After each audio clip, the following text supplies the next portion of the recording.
Even if the Lions offensive lineman did indeed report as an eligible receiver before catching that potential game-winning two-point conversion, the Lions still would have been penalized. The refs did not blow this game, and here is why. Let's take a look at the 3 rules that a team on offense must follow at all times. The first rule is that an offense must have 7 or more players on the line of scrimmage. The second rule is that eligible receivers must be on both ends of the line, and all of the players on the line between them must be ineligible receivers. The third rule is that no player may be out of bounds. In this play, there are no players out of bounds at any point, so we can completely disregard this rule and just focus on the first 2. We don't want to be biased towards any team, so let's go ahead and give the benefit of the doubt to the Lions that their offensive lineman did indeed report as an eligible receiver. Whether or not this offensive lineman was eligible or ineligible, the Lions have 7 players on the line of scrimmage, so they pass the first rule. If that offensive lineman did report as an eligible receiver, this would fulfill the first part of the second rule to have 1 eligible receiver on each side of the ball. However, if indeed that offensive lineman did report as an eligible receiver after all, then the second part of this second rule is where the Lions messed up. The unfortunate part of the situation is that we are never really going to know what happened when it comes to whether or not number 68 and number 70 reported as eligible receivers or not. It is simply the Lions' word versus the referee's word. There is no way that we can pick a side on the situation of what actually happened.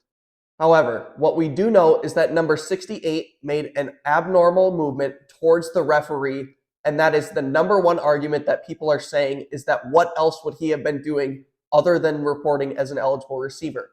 This is a completely invalid argument because number 58 went alongside number 68 to that official, and number 70 also came running onto the field towards that same official.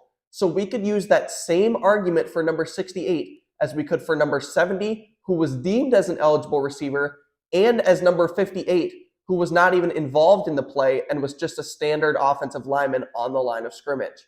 However, regardless of what was said in that conversation, it is up to the Lions players to make it clear and obvious to the official that they are going to be either eligible or ineligible for that play.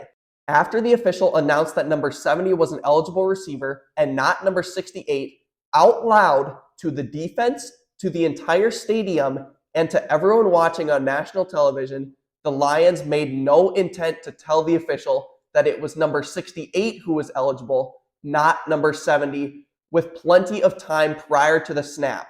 Again, we don't know what the conversation was between number 70, number 68, number 58, and the official, but what we do know is that the Lions' duty is to make sure 100% that the official knows who the eligible receivers are for this specific play prior to the ball being snapped. However, we know that the officials only granted number 70 as an eligible receiver, which is why number 68 was flagged for illegal touching when catching this successful two-point conversion. But again, let's assume that number 68 was indeed eligible after all. This would mean that number 70 now must be an ineligible receiver according to the second rule. For the 7 guys that are on the line of scrimmage, only the 2 players on the end can be eligible receivers on that line of scrimmage. All players in between those 2 eligible receivers must be ineligible. What this means is that the Lions were arguing something that is completely irrelevant, because even if the officials would have deemed number 68 as an eligible receiver, they then would have been flagged for number 70 being on the line of scrimmage as an eligible receiver in between number 68 on one end and number 14 and Amon-Ra St. Brown on the other end. This, of course, would have resulted in a 5-yard penalty, moving the Lions back to the 7-yard line, and the same exact situation would have happened as what happened in this game in reality. So those of you who are saying the referees completely handed this game to the Cowboys and lost it for the Lions, let's just pump the brakes and look at one more example of how this is not the case. With just 2 minutes left in the entire game, the referees blatantly missed Aiden Hutchinson's attempt to trip Tony Pollard, who was running upfield. and instead called a 15-yard tripping penalty on their own offensive lineman, which was a 30-yard swing at a crucial moment in the game. We could easily be sitting here right now saying that the Cowboys got screwed by these officials if they hadn't gone on to march down the field and score. Or how about when the Lions had a free unblocked blitzer running straight for Dak Prescott in the end zone for the potential to get a safety. Meanwhile, the blitzer runs right past Dak Prescott. He escapes and throws a 92-yard touchdown pass to CeeDee Lamb on the same play.